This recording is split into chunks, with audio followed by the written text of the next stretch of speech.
Heard these words but not sure what they mean? Let's discuss them. Lockdown was what China did in Wuhan, employing draconian ways to make sure everyone stayed at home, everything was closed down, and no one is allowed to leave. Have something really important to do? Make sure to keep a 1 to 2 meter distance from other people. Social distancing is meant to stop the spread of COVID-19 and to provide time for those who have been infected to be detected and isolated.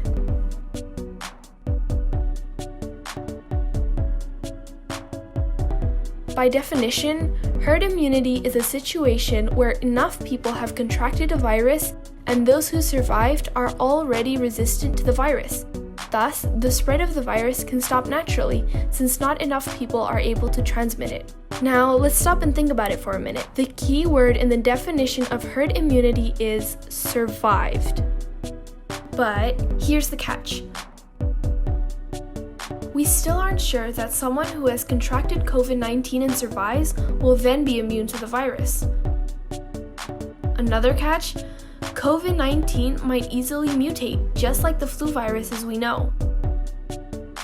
The spread of the virus can be calculated by looking at the R0. For COVID-19, the R0 is 2 to 2.5. This means for every one person that is sick, they will infect 2 to 2.5 other people.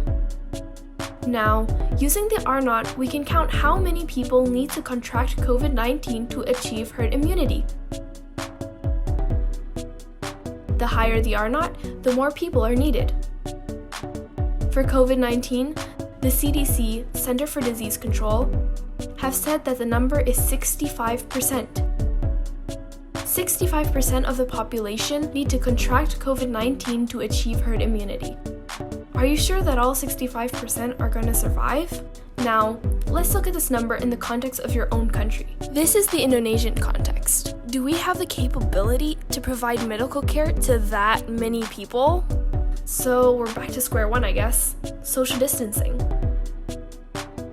There's an article by the Washington Post that explains this really well.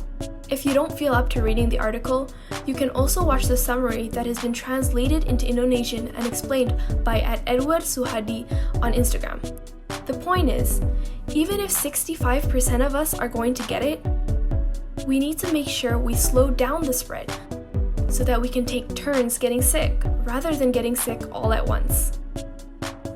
This is called flattening the curve. This is a new virus.